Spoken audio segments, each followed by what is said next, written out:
j'arrive pas à passer à autre chose. J'ai l'impression que ma vie s'arrête ou bien encore je ne sais pas comment je vais m'en remettre. Ces phrases-là, c'est les phrases que j'entends le plus souvent des personnes qui sont dans une situation où elles ont rompu avec leur partenaire et elles n'arrivent pas à se remettre de leur rupture amoureuse. Et nous, ce qu'on va voir aujourd'hui, c'est comment est-ce qu'on fait pour changer cette mentalité-là. Salut à toi, j'espère que tu vas bien, j'espère que tu te portes bien. Nouvelle vidéo aujourd'hui, on va parler de ce qu'il faut faire justement pour aider à se remettre de sa rupture amoureuse, tout simplement.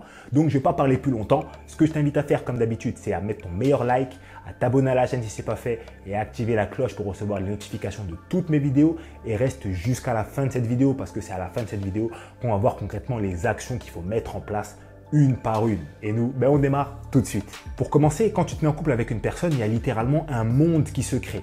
Pourquoi? Il y a des nouvelles habitudes de vie. Tu vois, tu habites peut-être avec cette personne-là, donc vous vivez peut-être ensemble, alors qu'avant, vous ne viviez pas ensemble. Peut-être que maintenant, tu vois cette personne-là tous les samedis ou tous les dimanches à 18 h. Donc, il y a un monde qui se crée au niveau des habitudes de vie. Il y a plein de choses qui sont chamboulées dans la vie que tu as à partir du moment où tu te mets en couple avec une personne. Il y a également des nouvelles façons de penser qui peuvent arriver, parce que tu peux être avec une personne qui t'ouvre l'esprit, par exemple, sur certaines choses que tu ne pensais pas et donc tu vas penser différemment depuis que cette personne est en couple avec toi. Et ça, c'est une très bonne chose, tu vois, c'est pas quelque chose de mauvais. Et il y a aussi souvent des projets communs. Peut-être que tu es en couple avec une personne avec qui vous avez décidé de vous lancer dans un business, peut-être que vous avez des projets de vacances, peut-être que vous avez des projets d'achat de maison, d'appartements, etc., etc. Et donc tout ça, ça fait que, en gros, ta vie est chamboulée depuis que tu es en couple avec cette personne-là. Et c'est une très bonne chose. Il ne faut pas cracher là-dessus, il ne faut pas considérer que c'est quelque chose de mauvais. Pourquoi c'est une chose qui est bien? Parce que ça montre que tu es investi et dans la vie, personne n'a envie d'être en couple avec une personne qui ne s'investit pas. Est-ce que toi, tu as envie d'être en couple avec une personne qui ne s'est pas investie? Absolument pas. Mais du coup, vu que tu étais investi et que toute ta vie a été un petit peu chamboulée avec la présence de cette personne-là, quand cette personne-là n'est plus, quand il y a eu la rupture, forcément, ta vie, elle est chamboulée dans l'autre sens. Et pour certaines personnes, c'est beaucoup plus compliqué à traverser que d'autres. Généralement, les personnes qui sortent les phrases que j'ai sorties en intro de cette vidéo. Comme je te l'ai dit, le problème, c'est absolument pas de s'investir dans la relation. Le problème, c'est de ne s'investir que dans la relation. Et il y a beaucoup de personnes qui sont dans cette situation, malheureusement. Ça veut dire quoi? Ça veut dire qu'ils sont investis dans leur relation, à côté, ils font rien. Ils n'ont pas de passion, ils n'ont pas un truc qui les canalise à l'extérieur de leur relation. Et forcément, si tu te concentres que sur un élément, quand tu n'as plus cet élément-là, qu'est-ce qui se passe? T'es mal. Pourquoi? Parce que tu n'avais que cet élément-là dans ta vie sur lequel tu pouvais te concentrer. Elle est là l'erreur, tout simplement. Moi, il y a une phrase que je dis souvent aux personnes que j'ai en coaching et qui veulent se remettre de leur rupture amoureuse. Cette phrase, c'est que tu avais une vie avant ta relation, tu auras une vie après ta relation. Il y a des ruptures absolument tous les jours. Les gens s'en remettent. Pourquoi est-ce que les gens s'en remettent? Parce qu'ils avaient une vie avant et forcément ils vont se dire puisque j'avais une vie avant, j'aurai aussi une vie après, tout simplement. Maintenant, avoir cette mentalité-là, ça ne suffit pas. Parce que dans la vie, toutes les mentalités doivent être accompagnées d'actions. Et les actions justement à mettre en place, je vais te les expliquer. Là maintenant, tout de suite, mais juste avant ça, petite promo, le deuxième lien en description. Si tu souhaites avoir un coaching avec moi justement par rapport à ta rupture amoureuse, si tu souhaites t'en remettre ou si tu veux reconquérir ton ex ou avoir droit à un coaching avec moi qui concerne quelque chose que ce soit parmi les relations, je t'invite à cliquer sur le deuxième lien en description. Tu auras accès directement à mon agenda de coaching.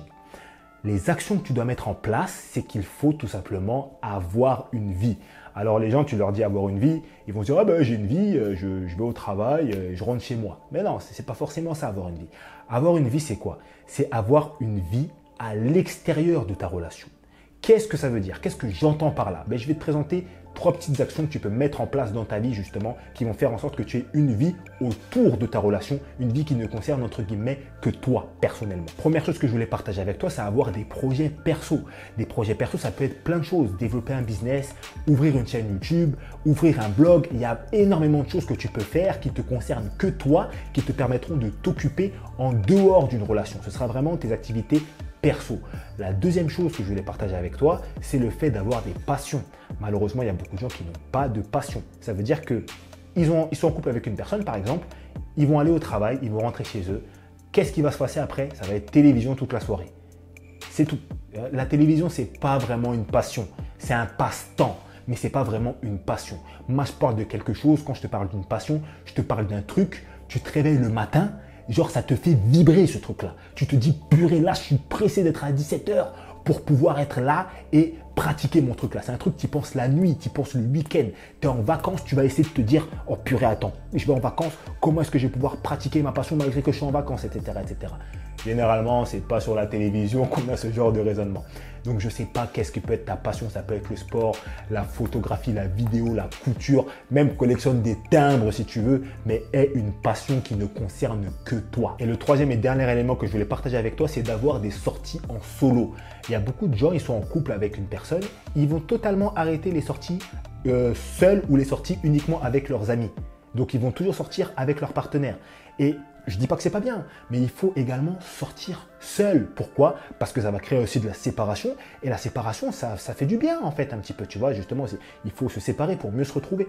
Si forcément tu es toujours avec une personne, en plus de ça par rapport au problème dont on est en train de parler dans cette vidéo, tu es toujours avec une personne, cette personne, au bout d'un moment, la relation s'arrête avec cette personne, tu n'auras entre guillemets plus personne d'autre vers qui te tourner. Tu comprends ce que je veux dire? Tu n'auras littéralement plus de vie mise à part avec cette personne-là, mais cette personne n'est plus, donc tu n'auras plus de vie. Et c'est très compliqué. Ça, c'est 3 choses que tu peux mettre en place, que tu peux commencer à faire là, maintenant, tout de suite. Et si tu es en couple aujourd'hui, que tu regardes cette vidéo et que tu veux commencer à mettre ces choses en place, ce n'est pas quelque chose de mauvais. L'idée, c'est pas de se dire « je le fais au cas où ma personne me quitte ». Non, l'idée, c'est pas ça. L'idée, c'est de se dire « il faut aussi que j'ai une vie, il faut aussi que j'ai mes activités perso, que j'ai mon espace perso, ma bulle d'air perso. Et donc, il faut que je mette des choses en place pour avoir droit à cette vie personnelle. Et c'est totalement normal. Tout le monde devrait avoir ça. Absolument tout le monde devrait avoir. Ces 3 choses-là que je viens de te donner, c'est des choses à faire avant ta relation et pendant ta relation. Et puisque tu les fais avant et pendant, eh bien, si cette relation s'arrête, tu le feras également après ta relation. Et c'est ces éléments-là qui vont littéralement t'aider à pouvoir te remettre de ta rupture amoureuse. Il y a d'autres éléments qui peuvent énormément t'aider à te remettre de ta rupture. Je t'en parle dans cette vidéo qui parle justement des ruptures amoureuses là. Je t'invite à la regarder. Ce que je t'invite à faire également, c'est à me laisser ton avis dans les commentaires. Ça m'intéresse. Moi, je te laisse là et je te dis à la prochaine. Salut à toi.